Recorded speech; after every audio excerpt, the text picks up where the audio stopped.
চন্দনপুর গ্রাম নামের একটি ছোট্ট গ্রামে 7 বছরের ছেলে চিকু ও তার বৃদ্ধ দাদু রাকেশ থাকত। চিকুর বাবা মা অনেক আগেই মারা গিয়েছিল, আর তখন থেকে রাকেশ চিকুকে মানুষ করে আসছে। রাকেশের জীবন সহজ ছিল না। রাকেশ অনেক গরিব হওয়ায় বৃদ্ধ বয়সেও রাকেশকে মাঠে কাজ করতে হতো। রাকেশ মাঠে ফসল ফলানোর জন্য কঠোর পরিশ্রম করত।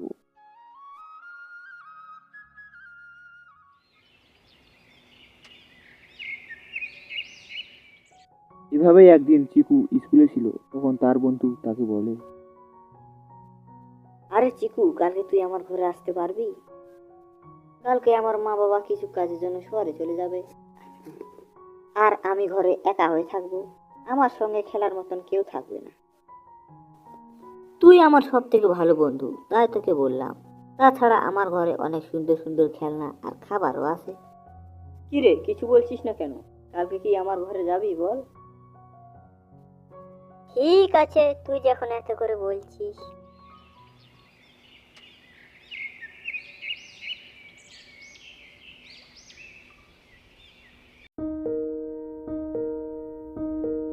পরের দিন চিকু তার বন্ধুর ঘরে যায়।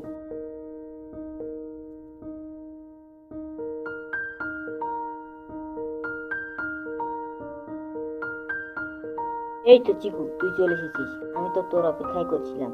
এবার চল, আমাদের খেলনা ঘরে যাওয়া যাক। চিকু তার বন্ধুর খেলনাগুলো দেখে অনেক খুশি হয়ে যায়। বাপ রে, এত দামি দামি খেলনা আর এত সুন্দর সুন্দর, আমি তো কখনোই দেখিনি।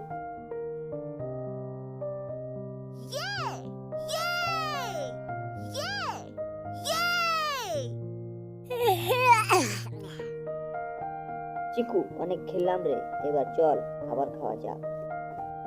হ্যাঁ, চল চল। ওরে বাবারে বাবারে বাবা, এত সুন্দর সুন্দর খাবার, এত সুন্দর সুন্দর খাবার তো আমি কখনো খাইনি। চিকু খাবারগুলো খায় আর মন খারাপ করে ঘরে চলে আসে। আরে চিকু বাবা, কোথায় গেলি? আয় খাবারগুলো খেয়ে যা। হ্যাঁ হ্যাঁ, দাঁড়াও দাঁড়াও, আসছি। দাদু, আজকে কি রান্না করেছো? কেন রে, রোজ যা রান্না হয় তাই, ডাল আর আলু সেদ্ধ। দাদুর কথা শুনে চিকু অনেক রেগে যায় আর দাঁড়িয়ে যায়।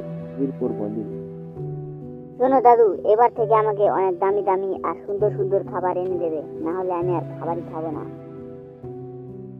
কিন্তু চিকু, এত দামি দামি খাবার আমি কোথায় পাবো? তুই তো জানিস আমরা কত করি। আমি জানি না তুমি আমাকে কিভাবে এনে দেবে। এটা বলে চিকু কান্না করতে করতে দৌড়ে চলে যায়। এখন আমি এত দামি দামি খাবার কোথায় পাবো? আর আমার কাছে তো এত টাকাও নেই যে দামি খাবার কিনে নিয়ে আসবো। রাকেশ অনেক দুঃখ পায় আর কাজ করার জন্য মাঠে চলে যায়।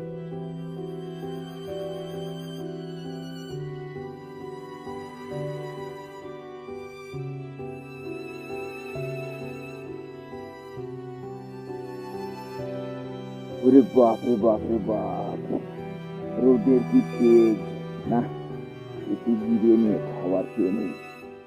এটা বলে রাকেশ খাবার খাওয়ার জন্য একটি গাছের নিচে বসে পড়ে। ঠিক তখন রাকেশের কাছে একটি সাধু আসে।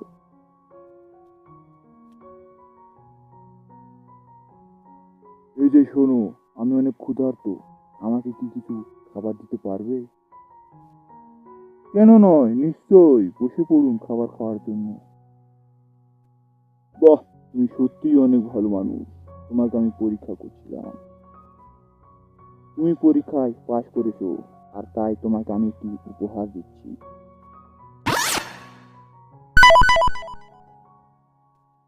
এই নাও একটি জাদুর হাঁড়ি।